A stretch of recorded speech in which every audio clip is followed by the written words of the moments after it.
Hello everyone.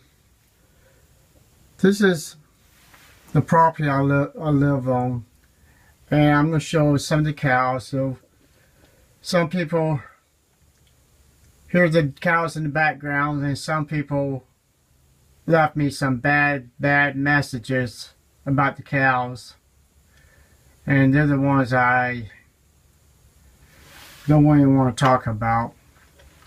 If you see my videos, you see the bad messages they leave. But anyway, what I'm trying to bring out is called deception, a powerful word, and it goes two ways. It can go out of a mouth or into someone's ears. As I was a Jehovah's Witness, I was told that everything outside the organization is a lie, untruth, deception, and they will try to pull you out of the truth. Till someone show me there's something was wrong with this religion. And then later on, I started finding old magazines all the way back to 1914, which you can go back to 1884, or maybe back beyond that, and all the way up to 2014. Everything that was published from the Bible and Tract Society, you can find it on different archives. Archive.org, JWFats, JWFiles.com. For both of them, I found a lot of places where the old publications was preserved for people like me and other people that have found the same research. The truth is, if you're a Jehovah's Witness, I was deceived really bad. I believed what I thought was the truth and found out it was deception to keep us in this religion, to keep us, to open our mind up to find out that there is more truth about our religion that we ever thought of. I have spent more time learning the real truth about this organization, that the truth that I found when I was in the truth. So I'd like to share this audio with you, and if you have any doubts like I did that keeps biting you, or an itch that you can't scratch and it won't go away, well, listen to this guy's words, and maybe that itch will give you information that something is deadly wrong with Jehovah's Witnesses. Overseer, Brother Joseph Mazachek, please give your attention to Brother Mazachek as he discusses reject the deceptive power of Satan's world. It's a little crowded today, isn't it? But we're happy that the brothers made the decision they did, combined the two sections, so it's a much safer day to be here today than yesterday.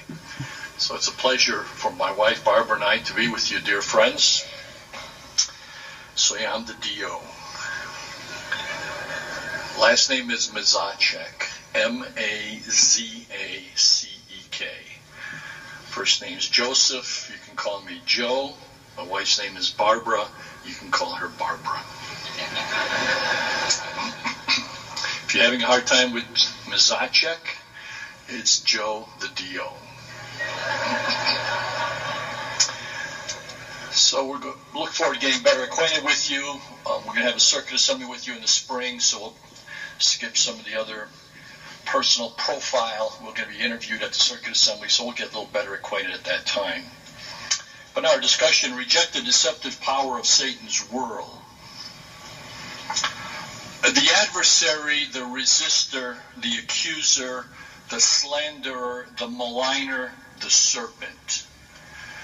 Satan, the mastermind of deception.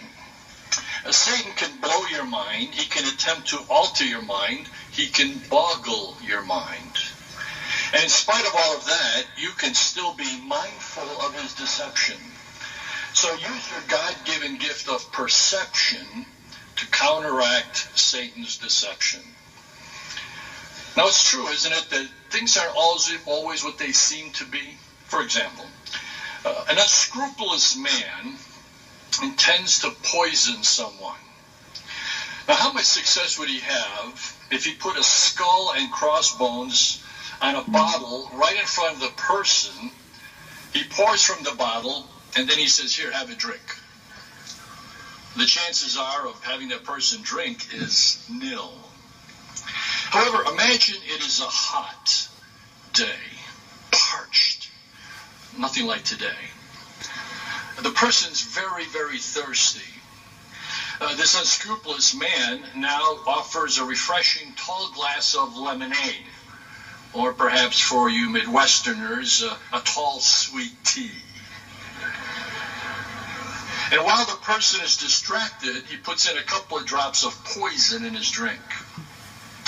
So it just goes to prove that what looks refreshing, a real thirst quencher, in reality ends up being this man's final swallow.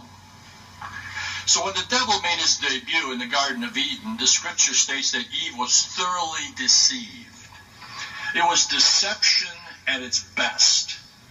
The first lie is that Eve wouldn't die. So Satan has a powerful voice, although unpleasant and negative, but a voice that's enticing nevertheless. This voice comes from his desire, a greedy desire for worship and control. Just the fact that Adam and Eve are not here shows what listening to Satan gets you, an early grave. So deception is Satan's specialty. Now, Eve was perfect in mind and body, and yet Satan had Eve believing that she was lacking a fruit. Now, remember, Eve's first bite led to her eventually eating her last meal. So the question is, brothers, what appeals to you? Satan may not always get you on the big ticket items, but it's those seemingly smaller things that can get you. See, it doesn't have to be a big thing, just the fact that it's something. Actually, isn't it true that anything that leads us to compromising our faith is paramount to our survival? The master of deception is also the number one illusionist. Let me illustrate it this way. Take any large city that's seen from a distance at night. A city like Indianapolis, Chicago, Philadelphia, New York. And when you look at a city at night, with all the lights glittering and glistening, it's really pretty, isn't it? We might say it's postcard beauty. But then when you get up close, when the daylight sets in, and you start to see the details of the city, the trash, the graffiti, the abandoned buildings, the deteriorating neighborhoods, we begin to see that saying is that all that glitters isn't gold. So what an illusion. Beautiful by night, repulsive by day. So it shouldn't surprise us that the world is so misleading. Yes, brothers, be careful. Don't allow the wrong conclusion or draw the wrong conclusion based on Satan's illusion. Turn with me to a very familiar...